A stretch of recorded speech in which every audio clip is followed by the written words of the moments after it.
Welcome, ladies and gentlemen, to the MCDFNL review show for another week, reviewing all of the Round 2 action in the Maryborough Castlemaine District Football and Netball League. Shaun Kelly's my name, and joining me as always, our co-host Sam Gowers. Sam, welcome. Always a pleasure, mate. Glad to be back. It's a fantastic week, some fantastic content on the website in the last couple of weeks. Inside 60 continues to go great guns. Jimmy Morris, whilst not the best looking bloke that we've ever had on the show, doing some really strong content. Yeah, funny man, old James. Luckily, he's got some personality. It's a good thing. There's not much else going for the lad, but he's done very well. Putting blokes in is what it's all about inside 60, and he's done well. I hear that Matty Brown cut up pretty rough on the weekend after it. Yeah, I wanted to send Jimmy Morris back to the reserves, but I think wiser heads prevailed. Considering that he called Shane Fisher unintelligent, I'm actually surprised he didn't play reserves. I'm surprised he's still at the club. Yeah, I'm surprised he is too. But we're going to go inside 60 again later in this week, probably tomorrow or Thursday. And big name again, I hear, Sammy. Another big name, Carisbrook Football Club, big name. Ooh, that's all we'll say. All they are big names at the Carisbrook Football Club, so it'll be very interesting to see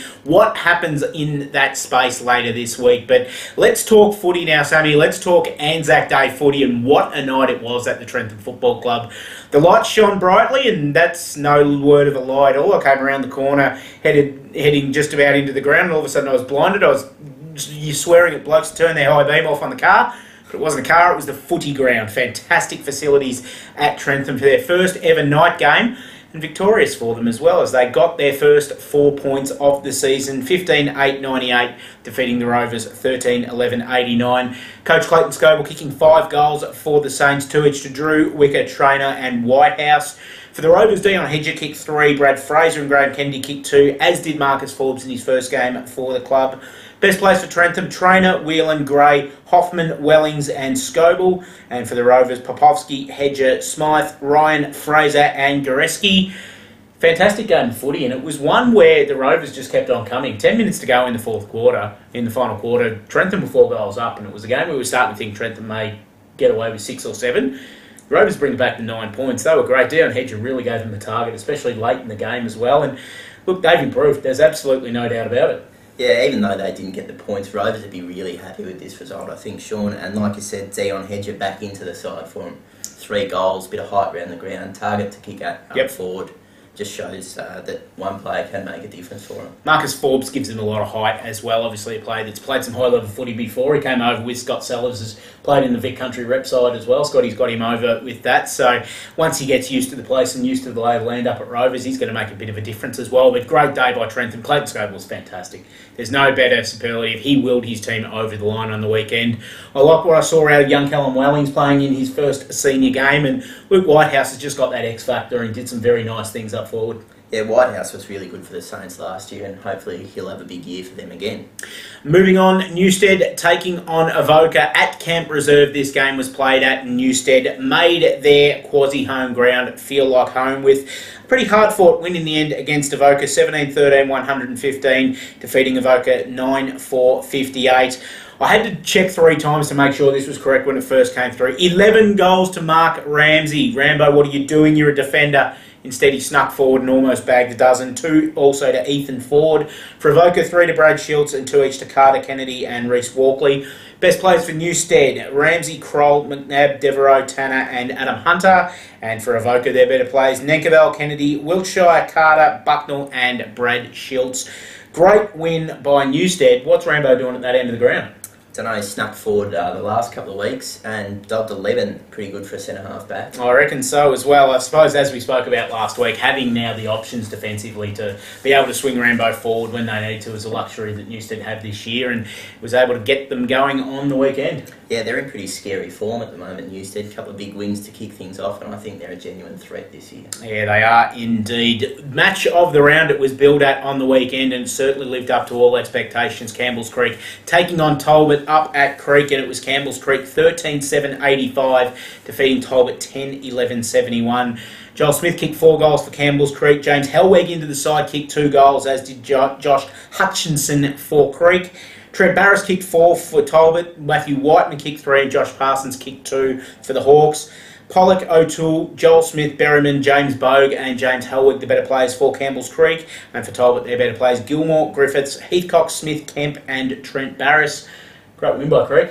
Yeah, it just shows to go that Creek's first round win over Harcourt wasn't a fluke. And speaking to a couple of Talbot boys, they reckon the Creekers are the real deal this year. Yeah, I heard the same. I had some pretty lengthy texts come through throughout the course of the day today, detailing this game. Talbot apparently were missing a few, but they really enjoyed Creek's game plan. They said they took their game plan apart. Yep. They systematically broke them down. They play their home ground really well. They've got a lot of big bodies in there and they can play their home ground really well. So the big test, I suppose, will come for Creek on the road in the next couple of weeks. But at the moment, they're ticking all the boxes. They really are. Yeah, they're flying. Those bigger bodies in the midfield this year just gives them first use of the ball. Really helps. Game that you saw on the weekend, Sammy, Carisbrook taking on Natty Bialaba, and it was a win to Carisbrook. Back on the winners list, the Brook. They don't stay off it for very long. 15-10-100, defeating Natty Bialaba 9-5-59. Luke Tracy kicked 5 goals. LT gets amongst it. Ryan Hudson-Morgan back into the side, booting 3 goals, and a welcome addition on the weekend. 2 each to Cunningham and Cole Roscola. For Natty, 3 goals to Zach Perez and 2 each to Hunt and Stevie Ross. Best for Carisbrook, Jacko Bowen, Collicoat, McRedmond, Gray, Long and LT. And for Natty Bialaba, Long, Perez, Hall, Tawney, Jardine and Greco. Good to see Carisbrook back on the winners list, although I suppose you don't agree, Sammy. Natty had a few out on the day, no whiz. No whiz, no swans, I'm saying. Put that out there right now. Don't say that, or Wiz will pick up on that. He will, and he'll get a big head, but no Lockie Cameron as well, which makes a huge difference. But full credit to Carisbrook. They came out wanting to win, and they did. No, Lockie Cameron was there. I don't know where you've got your... Okay, well, the side that they submitted on the weekend said Cameron out. No, he kicked one from 50. I don't look at single goal kickers, so that's why I missed it. Yeah, but, game of 2 halves, really. The Swans were with Carisbrook right up till half-time, and they just kicked away in the last half. Probably superior fitness helped a little bit. LT kicking 5 up forward, celebrated hard as well. Tell me about this, because I hear he went a bit floggish with his celebration, so to speak. A couple of fist pumps late in the game when junk time goal, I'd say, and he's given a couple of these ones. Yeah, come on, LT. But no, all credit to Carisbrook. They look pretty impressive on the weekend. Yeah, good to see Carisbrook back up and about. Another team that's up and about at the moment are the Royal Park Footy Club. Goal kicking woes aside, they got the job done on the weekend against Maldon. 10-21-81. Bushy defeating Maldon 6-5-41. 2 each to Stuart Birch and Hamish Blake for Bushy. Colwyn Stanley kicked 2 for Maldon, as did Nick Kelly. Better players for Royal Park, Stuart, Birch, Mark, Quick, Schmidt and McLean. And for Maldon, they're better players, Kelly, Simpson, Webb, Doyle, Mawson and Braden Turtle. Really good win by Royal Park, and it could have been a lot more. Their third quarter, 1 goal, 12. Yeah, I think they'd be happy with the 4 points. They'd ignore that. Greg Stewart would probably have them having a couple of shots at goal this week at training, I'd say. But Bushy just be happy to get another win, I think. I suppose if you do have an off day and you're still able to pick up 4 points, it's always a bonus. So well done to Bushy. 2-0 to start the season. Go back 12, 18 months and you'd be laughed at if you said the Bushy'd start the season 2-0. Yeah, it'd be one of Bushy's better starts for a season in recent years, and they're flying up there at Hedges. They are indeed. Another team that's flying are the reigning premiers. They're 2-0 as well, and they got it done in a big way on the weekend against Harcourt. Navarre 25-12-162, defeating Harcourt 4-10-34. Didn't get it all your own way this week, Rambo. Ash Driscoll 11 for Navarre as well. Cody Driscoll 4 and 2 each to Aaron Slorick and Ben Scott. Great to see Ben back in the side, and also Nick Murphy dropping a couple in. All single goal kickers for Harcourt on the weekend. Trevin, Fitzpatrick, Stone and Chaplin. Better players for Navarre, Flood, Ash Driscoll, Tickner, Parkin, Scott and Slorick. Flood, must have played a good game. He's kicked a bloke playing 11 off the best players list. And also from Harcourt, their better players, Chaplin, Fitzpatrick, Purdon, Gale, Birch and Felazewski. Pretty good run by Navarre in the end. Did they get the job done after half-time? 9 goals up to half-time, 16 after it. Yeah, it's strange to say this about a reigning Premier team that's had such big wins in the first couple of rounds, but they're almost flying under the radar. They are, you're right.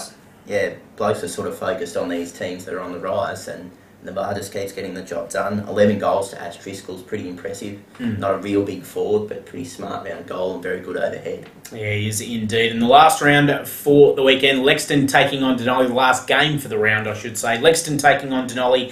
Sunday game, and wasn't exactly all Lexington's way, especially up till three-quarter time. They only led the game by 28 points at three-quarter time, but probably should have won by more than they did. 3-7 in the last quarter. Lexington 13-17-95, defeating Denali 7-3-45. Matt Brown kicked 4. 6 less than what I predicted last week. Come on, Brownie, lift. And 2 to the Possum, Jimmy Morris, one of the ugliest men in football. And a lot more singles for Lexington. 2 for Denali to Bradley. Shod was there, only multiple goal kicker. Better plays for Lexington, Templeton, Barnes, Davies, Barr, Brown, and good to see Jimmy Morris in there as well. Just shows a footy show appearance, makes you play well. For Denali, their better players, Pitto, Gordois, Townsend, Ballinger, Conway, and Thompson. Lexington getting the job done nicely, Sammy. Yeah, Lexington be happy to get their first win of the year on board. Jimmy Morris just keeps that footy show curse rolling on. He does. Snuck forward and kicked a couple. Brownie wasn't up to your lofty standards. No, apparently he was held pretty well by Harry Conway from all reports as well. Yeah, like I said, he would be. And but yeah, Lexington be happy to get their first win on the board. Denali put in a good effort, but yeah, they need a bit of improvement. They do indeed. Unfortunately for Denali, you don't get 4 points for a good effort most of the times. Let's have a quick look at the netball scores on the weekend in the A-grade competition. Started Friday night, fantastic lights on the netball courts at Trentham as well, but Maryborough Rovers defeating the home side 55-17. Rovers really looking good this year. Amanda Parkinson and Gabe and Beth Fitzpatrick amongst their better players. Having said that, talking to the Trentham girls after the game, they were happy with the result. They reckon they're on the right track. The shooting's going well. Renee Brown looked good shooting, as did Holly Wheeldon, as always. So they're definitely on the right track, are the Trentham netballers.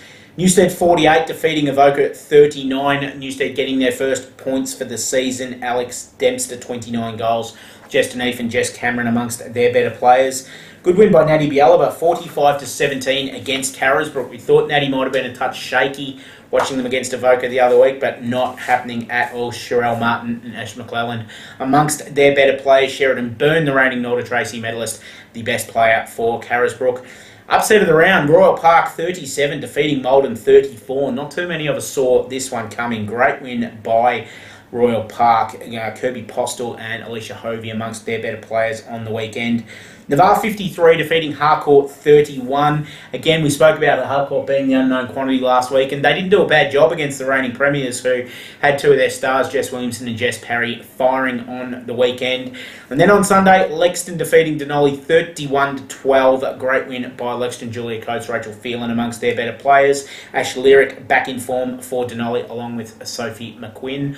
Pretty good round of football and netball. Sammy, we're just about to the end of the show. What we are going to do is name our first MACKS Fashion and Surf Players of the Week for the first 2 rounds of the season. Pretty exciting Fortunately, stuff. we didn't get a chance to get the round 1 winner out there, but we can announce that after round 1, the MACKS Fashion Surf Player of the Week was Nathan Webster from the Newstead Football Netball Club.